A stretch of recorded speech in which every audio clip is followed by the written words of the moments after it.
से हरियाणा विधानसभा चुनाव से पहले पहलवान विनेश फोगाट और बजरंग पुनिया ने कांग्रेस का हाथ थाम लिया है। इससे पहले उन्होंने अपनी सरकारी नौकरियों से इस्तीफा दे दिया रेलवे की, जिसके बाद हरियाणा विधानसभा चुनाव के लिए कांग्रेस ने जिंद के जुलाना विधानसभा से विनेश फोगाट को मैदान में उतारा। विनेश फोगाट रविवार को जुलाना से अपना प्रचार अभियान शुरू करेंगी।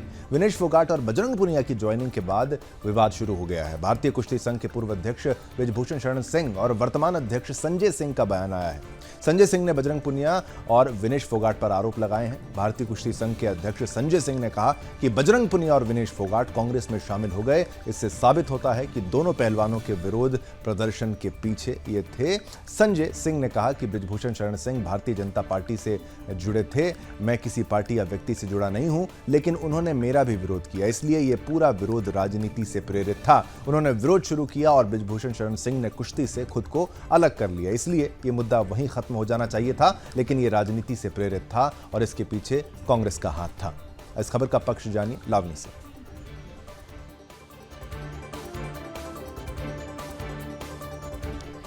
और आइए इस खबर के पक्ष की तरफ चलते हैं। तो पहलवान विनेश फोगाट और बजरंग पुनिया के कांग्रेस में शामिल होने पर पूर्व डब्ल्यूएफआई अध्यक्ष और बीजेपी नेता ब्रिजभूषण शरण सिंह ने कहा कि 18 जनवरी 2023 में जब जंतर मंतर पर धरना प्रारंभ हुआ था तो मैंने पहले दिन ही कहा था कि ये खिलाड़ियों का आंदोलन नहीं है, इसके पीछे कांग्रेस का हाथ है, विशेषकर भूपेंद्र हुड्डा, प्रियंका गांधी, राहुल गांधी।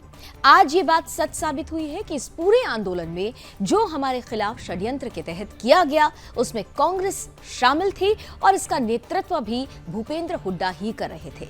वहीं बीजेपी नेता और छत्तीसगढ़ के उप मुख्यमंत्री अरुण साव ने भी कांग्रेस को निशाना बनाया और कहा कि इससे पता चलता है कि विनेश फोगाट और बजरंग पुनिया किनके हाथों में खेल रहे हैं।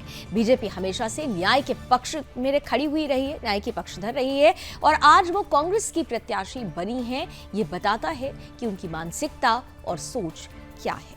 इस खबर का पक्ष आपने मुझसे जाना, अब इस खबर का विपक्ष क्या कहता है, आइए चलते हैं दिव्या के पास। 18 जनवरी को जब जंतर मंतर पर 2023 में धरना प्रारंभ हुआ था तो मैंने पहले दिन कहा था कि ये खिलाड़ियों का आंदोलन नहीं है,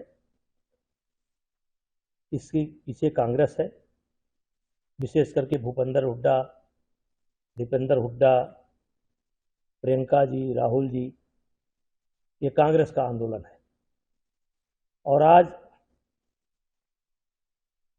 ये बात सच साबित हुई कि इस पूरे आंदोलन में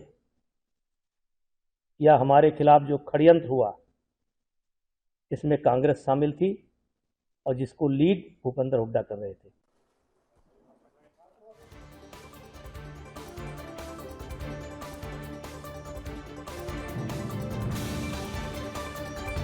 और चलिए अब इसका विपक्ष जान लेते हैं। पूर्व डब्ल्यूएफआई अध्यक्ष और बीजेपी नेता ब्रिजभूषण शरण सिंह के बयान पर कांग्रेस नेता पवन खेड़ा ने कहा कि ये आज की बात नहीं है। आजादी के आंदोलन में भी कांग्रेस अंग्रेजों के खिलाफ खड़ी थी और भाजपा अंग्रेजों के साथ खड़े थे। जो गलत करता है भाजपा उसके साथ होती है और वो भाजपा के साथ होता है। जिसके साथ गलत होता है कांग्रेस उसके साथ होती है और आवाज उठाती है। 6 खिलाड़ियों ने ब्रिजभूषण शरण सिंह के खिलाफ एफआईआर दर्ज करवाई थी। उन्होंने आगे कहा कि हमें गर्व है कि कांग्रेस अपनी बेटियों के साथ खड़े हैं, खड़े थे और खड़े रहेंगे।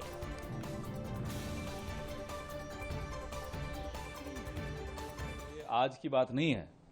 आजादी के आंदोलन में भी कांग्रेस अंग्रेजों के खिलाफ खड़ी थी, अंग्रेजों के साथ खड़े थे। तो जो गलत करता है भाजपा उसके साथ होती है और वो भाजपा के साथ होता है। जिसके साथ गलत होता है कांग्रेस उसके साथ लड़ती है, उसकी आवाज उठाती है, आगे भी उठाएगी और वो भी कांग्रेस को इसीलिए पसंद करते हैं। 6 खिलाड़ियों ने एफआईआर कराई थी, पुलिस कंप्लेन कराई थी। आपने देखा उस एफआईआर में क्या क्या धाराएं लगी हुई हैं ब्रिजभूषण शरण सिंह के खिलाफ। हिम्मत कैसे हो जाती है इनकी बोलने की इस तरह की बातें। हम बिल्कुल गर्व है हमें कि हम अपनी बेटियों के साथ खड़े हैं, खड़े थे, खड़े रहेंगे। और इनको जहां करना है करें। लोगों को भी मालूम पड़ना चाहिए कि कौन गलत करने वाले के साथ है, कौन सी पार्टी और कौन आवाज उठाता है महिलाओं की।